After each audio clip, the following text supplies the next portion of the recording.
আসমান এবং জমিন এবং তার মাঝে যা কিছু আছে তার মালিক যেমন আল্লাহ। আর এক আয়াতে আল্লাহ কি বলেছেন? ইউসাব্বিহু লিল্লাহি মা ফিস সামাওয়াতি ওয়া মা ফিল আরজ। আসমান এবং জমিন এবং তার মাঝে যা কিছু আছে, জীব জন্তু, জড় পদার্থ, জড় বস্তু, সবাই আল্লাহর তাসবিহ পাঠ করে। এই মাইকও আল্লাহর তাসবিহ পাঠ করে, এই কাপড়ও আল্লাহর তাসবিহ পাঠ করে, এই চেয়ারও আল্লাহর তাসবিহ পাঠ করে, এই কাগজও আল্লাহর তাসবিহ পাঠ করে, আপনার পুরো শরীরের সকল অঙ্গ প্রত্যঙ্গ আল্লাহর তাসবিহ পাঠ করে। শুধু আপনার অন্তর শয়তানের প্ররোচনায় পড়ে আল্লাহ সুবহানাহু ওয়া তাআলাকে স্মরণ করে না, বাকি সব কিছু আল্লাহ সুবহানাহু ওয়া তাআলার তাসবিহ পাঠ করে। কিভাবে বুঝবেন যে এরা সব আল্লাহ সুবহানাহু ওয়া তাআলার তাসবিহ পাঠ করে? আল্লাহ আস-সামাদ, তার মুখাপেক্ষী সবাই, এই জন্য সবাই তাসবিহ পাঠ করবে। কিন্তু কিভাবে করে? এই কাঠ যখন গাছ ছিল তখন অবশ্যই ওই গাছে প্রাণ ছিল। ওই গাছে যখন প্রাণ ছিল তার প্রমাণ কি? গাছ বড় হচ্ছে, গাছের পাতা গজাচ্ছে। তো গাছের যদি প্রাণ থাকে তো গাছ কি আল্লাহ সুবহানাহু ওয়া তাআলার তাসবিহ পাঠ করতে পারে না? প্রাণ থাকা অবস্থায় যদি তাসবিহ পাঠ করতে পারে, এখন কেন পারবে না? এখন কেটে তাকে চেয়ার বানানো হয়েছে তাই আর পারবে না? এটার কোনো যৌক্তিকতা আছে? কোনো যৌক্তিকতা নাই।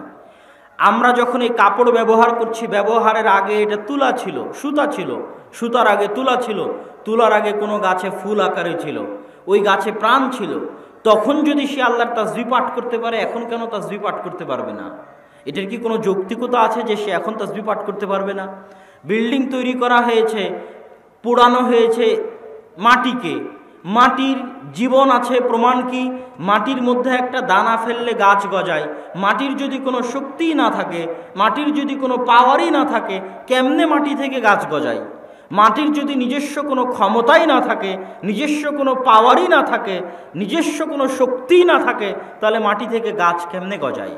তার মানে অবশ্যই মাটির শক্তি আছে, পাওয়ার আছে, যেটা আল্লাহ সুবহানাহু ওয়া তাআলা সূরা জিলজালের মধ্যে বলেছেন, ইয়াউমাইযিন তুহাদ্দিসু আখবারাহা বিআন্না রাব্বাকা আওহা লাহা। কিয়ামতের মাঠে এই মাটি আল্লাহর সাথে কথা বলবে। এই শক্তি মাটির আছে।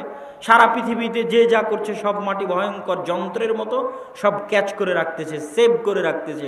কিয়ামতের মাঠে এই সব সেভ করা ফাইলগুলো মাটি বলতে থাকবে আল্লাহ সুবহানাহু ওয়া তাআলার সামনে, যে মাটির উপর আমরা বসে আছি, মাটির শক্তি আছে, অনুভূতি শক্তি আছে, মাটি বুঝতে পারে, অনুভব করতে পারে, এই মাটি কথা বলবে। তাহলে এই মাটিকে আল্লাহর তাসবিহ পাঠ করতে পারে না? পারে। ওই মাটি থাকা অবস্থায় যদি আল্লাহর তাসবিহ পাঠ করতে পারে, তাকে পুড়িয়ে ইট বানিয়ে দেওয়াল করা হয়েছে তাই আল্লাহর তাসবিহ পাঠ করতে পারবে না? অবশ্যই পারবে। এই জন্য আল্লাহ কোরআনে বলেছে, ইউসাব্বিহু লিল্লাহি মা ফিস সামাওয়াতি ওয়া মা ফিল আরজ। আমরা আমাদের চারপাশে যা কিছু দেখছি এরা সব আল্লাহ সুবহানাহু ওয়া তাআলার তাসবিহ পাঠ করে, কেননা সবাই আল্লাহর মুখাপেক্ষী। কেননা আল্লাহ সুবহানাহু ওয়া তাআলা হচ্ছেন আস-সামাদ, আর তিনি অমুখাপেক্ষী, তিনি কারো মুখাপেক্ষী নন।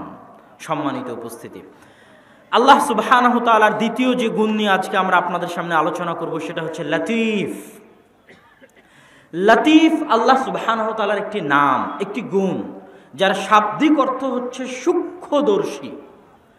কি সূক্ষ্মদর্শী? কি বুঝবেন আল্লাহ সুবহানাহু ওয়া তাআলা সূক্ষ্মদর্শী? আর মানে কি? এটা আমরা কিভাবে অনুভব করব যে আল্লাহর এই গুণের ব্যাখ্যা কি? আল্লাহ সুবহানাহু ওয়া তাআলার এই নামের, এই গুণের দুটো ব্যাখ্যা, যে আল্লাহ সুবহানাহু ওয়া তাআলা সূক্ষ্মদর্শী দুইভাবে। এক, আপনারা সকলেই এখানে যতজন উপস্থিত আছেন, আপনাদের প্রত্যেকের মনের কথা আরেকজন 100% বুঝতে পারে কি? পারে।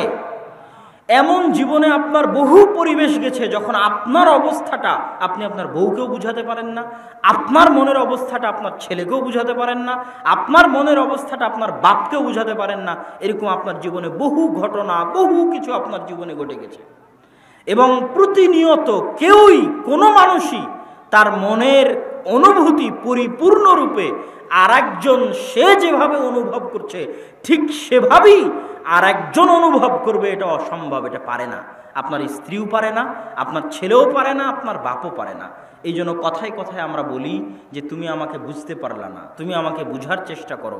আমার ছেলে আমাকে বুঝলো না, আমাকে বুঝার চেষ্টা করলো না। বুঝা মানে কি? ফিল করা, অনুভব করা, আন্ডারস্ট্যান্ড করা, বুঝার চেষ্টা করা।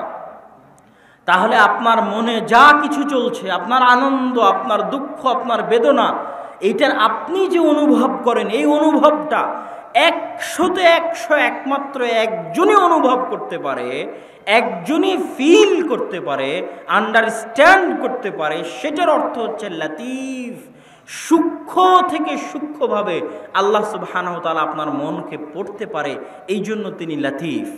আপনার মনের অনুভূতি এখন যা, সেটা হুবহু যিনি বুঝতে পারেন তিনি কে? আল্লাহ।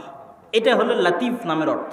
আমার মনে এখন যা চলছে এটা 100-তে 100% একমাত্র আসমানের নিচে জমিনের উপর আমার মতোই বুঝতে পারে, আমার মতোই অনুভব করতে পারে, তিনি হচ্ছেন আল্লাহ সুবহানাহু ওয়া তাআলা। এটাই হচ্ছে লতিফ নামের অর্থ, যে আল্লাহ সূক্ষ্মদর্শী। লতিফুম বিযাতিস সুদূর, আমার এবং আপনার অন্তরে যা চলছে এটা সূক্ষ্মভাবে আল্লাহ অনুভব করতে পারে। আচ্ছা, লতিফ নামের দ্বিতীয় অর্থ, দ্বিতীয় ব্যাখ্যা কি? আল্লাহ সুবহানাহু ওয়া তাআলা আমার এবং আপনার মনের এই চাওয়া, মনের এই আশা, এই দুঃখ বেদনা যদি আল্লাহ দূর করতে চান, আল্লাহ যদি আপনাকে আনন্দ দিতে চান, আপনার মনের চাওয়া পূরণ করতে চান, আপনার মনের চাওয়া অনুযায়ী কিছু বাস্তবায়ন করতে চান, তো সেক্ষেত্রেও আল্লাহ সুবহানাহু ওয়া তাআলা লতিফ। লতিফ মানে তিনি সূক্ষ্মভাবে সেই কাজ বাস্তবায়ন করেন। উদাহরণ, আল্লাহ সুবহানাহু ওয়া তাআলা যে সূক্ষ্মভাবে কাজ বাস্তবায়ন করেন তার উদাহরণ কি? ইউসুফ আলাইহিস সালাতু ওয়াস সালাম যখন জেলে, আল্লাহ চাইলেন ইউসুফ আলাইহিস সালাতু ওয়াস সালামকে জেল থেকে বের করবেন। তো জেল থেকে বের করার জন্য আল্লাহ চাইলে ডাইরেক্ট অ্যাকশন নিতে পারতেন। আল্লাহ সুবহানাহু ওয়া তাআলা ডাইরেক্ট অ্যাকশন নেন না।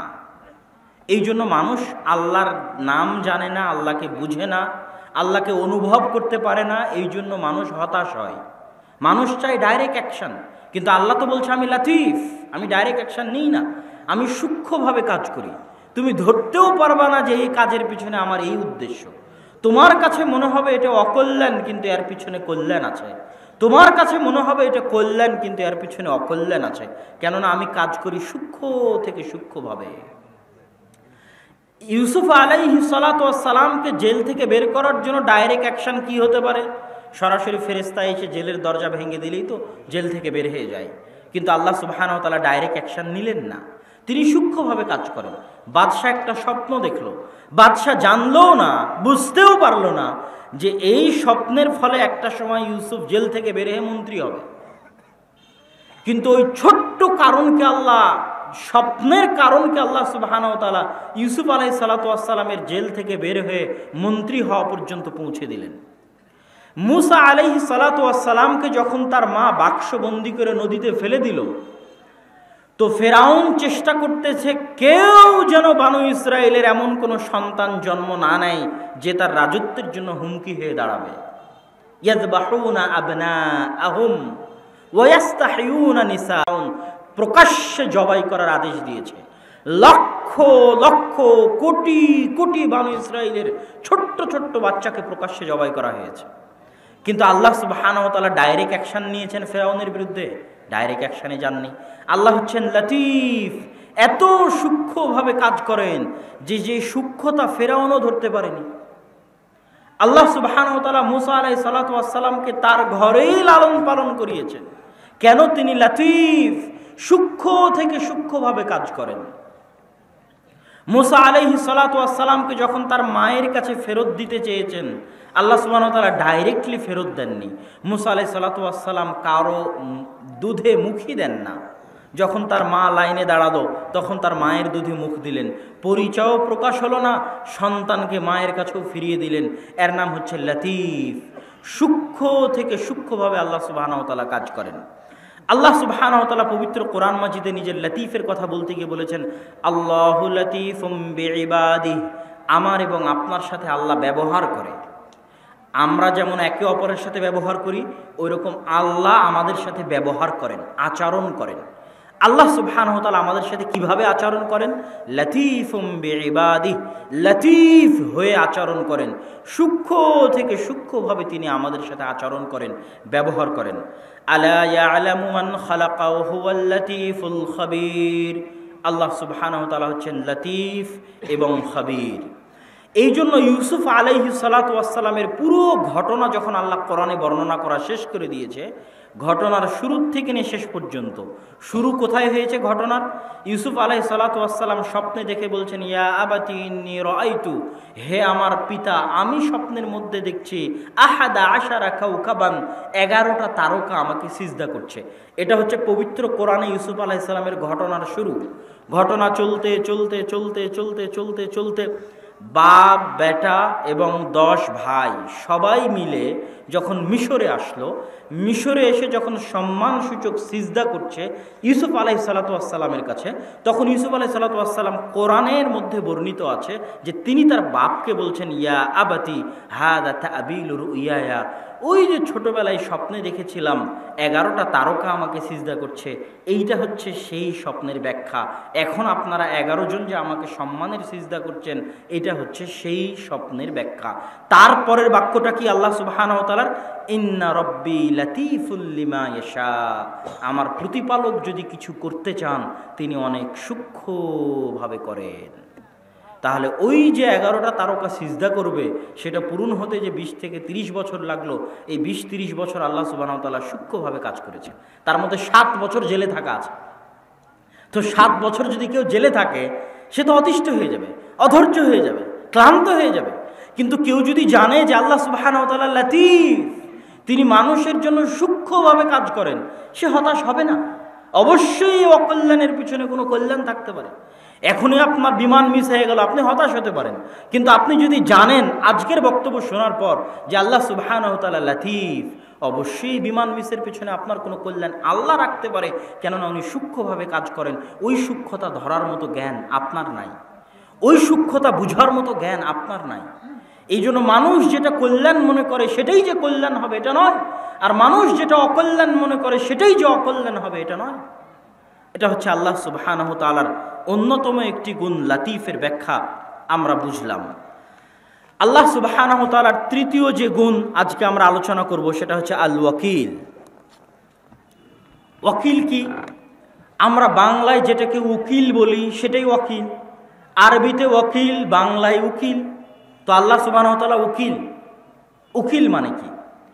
উকিল বলতে আমাদের আইন এবং আদালতে এটা বোঝানো হয় যে আমার কেস আমি লড়তে পারবো না। আপনারা অনেকেই জানেন কিনা জানি না, আইনে এটা আপনাকে অনুমতি দেয় যে আপনি চাইলে আপনার কেস নিজেই লড়তে পারেন, নিজেই যুক্তিতর্ক পেশ করে বিচারকের সামনে নিজের কেস নিজেই পেশ করতে পারেন, এটা অনুমতি আছে। কিন্তু আমি আইন কানুনের মারপ্যাচ বুঝি না, এই জন্য আমি আমার কেস নিজে লড়ব না। আমার জেল হবে না জামিন হবে, ফাঁসি হবে না শুলি হবে, এই গোটা ফাইসালা আমি দায়িত্ব দিয়ে দিলাম উকিলের ওপর। উকিল তার মতো করে চেষ্টা করবে, যেটা হবে হবে। তাহলে আপনার জীবন মৃত্যুর দায়িত্ব আপনি উকিলকে দিয়ে দিলেন, এর নাম হচ্ছে উকিল, কাউকে দায়িত্ব দিয়ে দেওয়া। তাহলে ওয়াকিল মানে হচ্ছে আল্লাহ সুবহানাহু ওয়া তাআলাকে দায়িত্ব দেওয়া। আপনি আল্লাহকে দায়িত্ব দিবেন, আল্লাহ আপনার দায়িত্ব নিবে। ভাবতে আপনার কাছে ব্যতিক্রম লাগলেও, শুনতে ব্যতিক্রম লাগলেও, আল্লাহ সুবহানাহু ওয়া তাআলা পবিত্র কোরআন মাজিদে এটাই বলছেন, রব্বুল মাশরিক ওয়াল মাগরিব লা ইলাহা ইল্লা হু ফাত্তাখিযহু ওয়াকিলা। আল্লাহ সুবহানাহু ওয়া তাআলা হচ্ছেন মাশরিক পূর্ব, মাগরিব পশ্চিম, পূর্ব পশ্চিমের প্রতিপালক, তিনি ব্যতীত কোনো ইলাহ নেই। ফাত্তাখিযহু ওয়াকিলা, তোমরা আল্লাহকে ওয়াকিল হিসেবে গ্রহণ করো। তোমাদের সকল দায় দায়িত্ব, চিন্তা, টেনশন সব কার ওপর দিয়ে দাও? কার ওপর দিয়ে দাও? আল্লাহর ওপর দিয়ে দাও। ওয়া তাওয়াক্কাল। আগে একটু কোরআনের আয়াতগুলো শুধু অনুবাদ করে নিই, আল্লাহর ওয়াকিল হওয়া বিষয়ে কোরআনের আয়াতগুলো, তারপর আমি আরো ভালোভাবে আপনাদেরকে বোঝাচ্ছি আল্লাহ ওয়াকিল কিভাবে। ওয়া তাওয়াক্কাল আলাল আজিজির রহিম, তোমরা দায়িত্ব দাও। দেখেন, তাওয়াক্কুল বলে যে কথা আছে যে আল্লাহর উপর তাওয়াক্কুল করো, ওই তাওয়াক্কুলটা ওয়াকিল থেকে এসেছে। যারকে ওয়াকিল বানানো হয় তার উপর তাওয়াক্কুল করা হয়। কারো ওপর তাওয়াক্কুল করা মানে তাকে ওয়াকিল বানানো, তাকে দায় দায়িত্ব সব দিয়ে দেওয়া। ওয়া তাওয়াক্কাল আলাল আজিজির রহিম, তোমরা পরম দয়ালু মহাপরাক্রমশালী আল্লাহ সুবহানাহু ওয়া তাআলাকে তোমাদের সব দায় দায়িত্ব দিয়ে দাও। ওয়া তাওয়াক্কাল আলাল হাই আল্লাযী লা ইয়ামুত, যিনি মারা যাবেন না, যিনি চিরঞ্জীব, তাকে তোমরা তোমাদের সকল চিন্তা, টেনশন, তোমাদের ধন সম্পদ রক্ষা করা, সন্তান সন্ততি রক্ষা করা, সকল কিছুর দায় দায়িত্ব তাকে দিয়ে দাও, যিনি কোনোদিন মারা যাবেন না, চিরঞ্জীব। আল্লাযীনা ক্বালা লাহুমুন নাস ইন্নান নাসা ক্বাদ জামাউ লাকুম ফাখশাউহুম। রাসূল সাল্লাল্লাহু আলাইহি ওয়াসাল্লাম উহুদের যুদ্ধে ছিলেন। মানুষ তাকে ভয় দেখানোর জন্য আসলো, সাহাবীদেরকে ভয় দেখানোর জন্য আসলো যে মক্কার লোকেরা আবারও জমা হচ্ছে, জমা হয়ে পাল্টা আক্রমণ চালানোর জন্য আসছে। এই বলে যখন সাহাবী এবং রাসূল সাল্লাল্লাহু আলাইহি সাল্লামকে ভয় দেখাতে চাওয়া হলো, তখন উত্তরে কি বললেন? হাসবুনাল্লাহ ওয়া নি'মাল ওয়াকিল। আমাদের জন্য আল্লাহই যথেষ্ট, ওয়া নি'মাল ওয়াকিল। আর আল্লাহ হচ্ছে সবচেয়ে উত্তম ওয়াকিল, যাকে দায়িত্ব দিয়ে নিশ্চিন্ত হওয়া যায়, যাকে দায়িত্ব দিয়ে টেনশন মুক্ত থাকা যায়, সেই নিশ্চিন্ত, যথেষ্ট এবং উত্তম ওয়াকিল হচ্ছেন আল্লাহ সুবহানাহু ওয়া তাআলা। ওয়ালিল্লাহি মা ফিস সামাওয়াতি ওয়া মা ফিল আরদ ওয়া কাফা বিল্লাহি ওয়াকিলা। আসমান এবং জমিন এবং তার মাঝে যা কিছু আছে সকল কিছুর রাজত্ব আল্লাহর হাতে, আর আল্লাহ তোমাদের উকিল হিসেবে যথেষ্ট। আল্লাহ তোমাদের দায়িত্ব নেওয়া হিসেবে, দায়িত্ব পালনকারী হিসেবে যথেষ্ট। ইন্নী তাওয়াক্কালতু আলাল্লাহ রাব্বি ওয়া রাব্বুকুম। আমি ভরসা করলাম, দায়িত্ব দিলাম তোমার প্রতিপালক, আমার প্রতিপালক, উভয়ের প্রতিপালক আল্লাহর উপরে আমি দায়িত্ব দিয়ে দিলাম, আল্লাহর উপরে দায়িত্ব অর্পণ করে দিলাম। ওয়া তাওয়াক্কাল আলাল্লাহ ইন্নাহু হুয়াস সামিউল আলিম। তোমরা আল্লাহ সুবহানাহু ওয়া তাআলার উপর সকল দায়িত্ব দিয়ে দাও, নিশ্চয় আল্লাহ সুবহানাহু ওয়া তাআলা সামিউন আলিম, সকল কিছু শুনেন এবং সকল কিছু জানেন। ওয়ামান ইয়াতাওয়াক্কাল আলাল্লাহ ফাহুয়া হাসবুহ। যে ব্যক্তি আল্লাহ সুবহানাহু ওয়া তাআলার উপর সকল দায়িত্ব অর্পণ করে দেয়, আল্লাহ সুবহানাহু ওয়া তাআলা তার জন্য যথেষ্ট। বিসমিল্লাহি তাওয়াক্কালতু আলাল্লাহ লা হাওলা ওয়ালা কুওয়াতা ইল্লা বিল্লাহ। সম্মানিত উপস্থিতি, আল্লাহ সুবহানাহু ওয়া তাআলা পবিত্র কোরআনের এই অসংখ্য আয়াতে তাকে দায়িত্ব দেওয়ার জন্য বারবার বলছেন। তো আল্লাহ সুবহানাহু ওয়া তাআলাকে দায়িত্ব কেন আপনি দিবেন? তার প্রত্যেকটা কারণ আল্লাহ সুবহানাহু ওয়া তাআলা দায়িত্ব নিবে এই মর্মে আপনাকে যে আদেশ দিচ্ছে, তারপরে যে বাক্যটা যুক্ত করেছে, এই প্রত্যেকটা বাক্য প্রমাণ করে যে দায়িত্ব একমাত্র আল্লাহকে দিতে হবে, অন্য কাউকে নয়। যেমন এই আয়াতের একটা আয়াতে আল্লাহ বলল, তোমরা ওই সত্তাকে দায়িত্ব দাও যিনি কোনোদিন মারা যাবেন না। আপনারা যখন মারা যাবেন তখন আপনারা নিজের ভাইকে বলেন, ভাই মারা যাচ্ছি, আমার ছেলে মেয়েকে একটু দেখে রাখিস। এরকম ঘটে না? আব্বা আমি মারা যাচ্ছি, আমার ছেলে মেয়েকে একটু দেখে রাখবেন। বোন আমি মারা যাচ্ছি, অসময়ে আমার ছেলে মেয়েকে একটু দেখে রাখিও। তোমাদের দায়িত্বে দিয়ে গেলাম, তোমাদের উপর দায়িত্ব অর্পণ করে গেলাম। আচ্ছা, আপনি কি গ্যারেন্টি দিতে পারবেন আপনি মারা যাওয়ার পরের সেকেন্ডে, পরের ঘন্টায় যাকে দায়িত্ব দিয়ে গেলেন সে মারা যাবে না? কোনো গ্যারেন্টি আছে? এই জন্য আল্লাহ বলছে ওয়া তাওয়াক্কাল আলাল্লাহ আলাল হাই আল্লাযী লা ইয়ামুত। কেন আমাকে দায়িত্ব দিবা? আমাকে এই জন্য দায়িত্ব দিবা যে আমি কোনোদিন মারা যাই না। তাহলে আপনি যাকেই দায়িত্ব দিবেন অরি মরার রিস্ক আছে না নাই? রিস্ক আছে। এই জন্য আল্লাহ বলছে আমাকে দায়িত্ব দাও। কেন? আমি হচ্ছে চিরঞ্জীব। তুমি মারা যাচ্ছ, তোমার ছেলের দায়িত্ব আমার উপর অর্পণ করো। সব আত্মীয় স্বজন মরে গেলেও আল্লাহ সুবহানাহু ওয়া তাআলা মারা যাবে? আল্লাহ সুবহানাহু ওয়া তাআলা মারা যাবে না। তাহলে আমার উপর দায়িত্ব দিয়ে যাও, আমি দায়িত্ব পালন করব। আচ্ছা, আল্লাহ সুবহানাহু ওয়া তাআলাকে কেন দায়িত্ব দিবেন তার আরেকটা উদাহরণ দেখেন। আল্লাহ সুবহানাহু ওয়া তাআলা যতগুলো আয়াত বললাম সবগুলোর মধ্যে প্রমাণ আছে কেন আল্লাহকে দায়িত্ব দিতে হবে। আল্লাহ বলছেন ওয়ালিল্লাহি মা ফিস সামাওয়াতি ওয়া মা ফিল আরজ। আসমান এবং জমিন এবং তার মাঝে যা কিছু আছে সকল কিছুর উপর একচ্ছত্র রাজত্ব কার? আল্লাহর। তাহলে আপনি সমস্যায় পড়েছেন, পাশে সচিব সাহেব আছে, উনি জয়পুরহাটে ওনার পরিচিতি আছে, আমি একটা বিপদে পড়েছি, ওনার কাছে সহযোগিতা নিলাম। এখন আমি এখান থেকে চলে গেলাম ইউরোপে, লন্ডনে। সচিব সাহেব আমাকে লন্ডনে কোনো সহযোগিতা করতে পারবে? বাংলাদেশের প্রধানমন্ত্রীও আমাকে লন্ডনে কোনো সহযোগিতা করতে পারবে না। তাহলে আল্লাহ কেন বলছে আমাকে দায়িত্ব দাও? বলছে তুমি যে সমস্যার মধ্যেই থাকো না কেন, তোমার ওই সমস্যাকে কেন্দ্র করে আশেপাশে যা কিছু আছে সকল কিছুর একচ্ছত্র মালিককে। তুমি ইউরোপে থাকলে ইউরোপের মালিকও আমি, বাংলাদেশে থাকলে বাংলাদেশের মালিকও আমি। তুমি সৌদি আরবে থাকলে সৌদি আরবের মালিকও আমি। তোমার বাংলাদেশের কোনো কোম্পানির বস যদি তোমাকে সমস্যা করে, প্রবলেম হয়, ওই বসের মালিকও আমি। যা তোমার আশেপাশে যে সমস্যা আছে আমি চাইলে যে কোনো মুহূর্তে চেঞ্জ করে দিতে পারি। এই ক্ষমতা পৃথিবীতে আর কারো নাই। আছে আর কারো? আর কারো নাই। তাহলে কাকে দায়িত্ব দেওয়া উচিত? আল্লাহকে। আর কি কারণে আল্লাহকে দায়িত্ব দেওয়া উচিত? আল্লাহ সুবহানাহু ওয়া তাআলা এখানে পবিত্র কোরআন মাজিদে বলছে, শিখিয়ে দিচ্ছে, যখন কেউ আপনার সাথে জুলুম করবে, অত্যাচার করবে, তখন আপনি এই বাক্যটা বলতে শেখেন, তাওয়াক্কালতু আলাল্লাহ আল্লাযী রব্বি ওয়া রব্বুকুম। ওই আল্লাহর উপর আমি আমার সব দায়িত্ব দিয়ে দিলাম, যেখানে আমার একার প্রতিপালক নয়, তোরও প্রতিপালক। কথা বুঝতে পারছেন?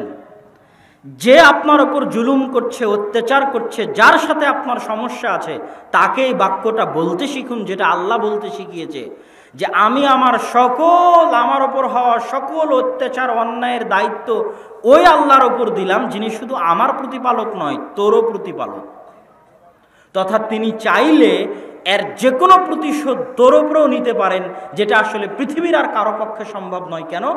পৃথিবীর আর দ্বিতীয় এমন কেউ নাই যে তারও প্রতিপালক হতে পারে, আমারও প্রতিপালক হতে পারে, এরকম দ্বিতীয় আর কেউ নাই। অতএব দ্বিতীয় আর কেউ নাই যে এই সমস্যার সত্যিকার সমাধান করে দিতে পারে।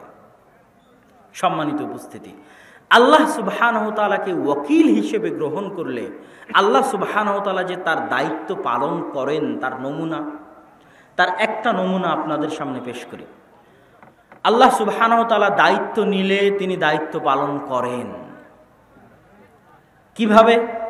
সেই ঘটনা বলার আগে আপনাদের সামনে আরেকটা ঘটনা বলি। কিছুদিন আগে চিটাগাংয়ে একটা ছোট্ট বাচ্চা বাসার সবচেয়ে পরিচিত ব্যক্তির কাছেই রেখে গেছে। সেই পরিচিত ব্যক্তি ওই বাচ্চাটাকে হত্যা করে, জবাই করে নদীতে ভাসিয়ে দিয়েছে। ঘটেছে না ঘটেনি? ঘটেছে। তাহলে আপনি আপনার বাচ্চাকে স্কুলে পাঠাচ্ছেন কার জিম্মেদারিতে, কার হাওয়ালায়? আপনি আপনার বাচ্চাকে বাসায় রেখে যাচ্ছেন কার জিম্মেদারিতে, কার হাওয়ালায়? আপনি আপনার বাচ্চাকে সফরে পাঠাচ্ছেন কার জিম্মেদারিতে? আম্মা আপনি একটু দেখে রাখেন, আব্বা আপনি একটু দেখে রাখেন। এগুলো কথার কোনো গ্যারেন্টি আছে? এতক্ষণ আল্লাহ সুবহানাহু ওয়া তাআলা আপনাকে যেটা বুঝাতে চাইলেন, যেগুলো কোনো কথার গ্যারেন্টি নাই। তাহলে সবার আগে কাকে দায়িত্ব দিতে হবে? যে আল্লাহ আমি বাসা থেকে চলে যাচ্ছি, বাচ্চা রেখে গেলাম, কার দায়িত্বে? তোমার দায়িত্বে। কার দায়িত্বে? তোমার দায়িত্বে।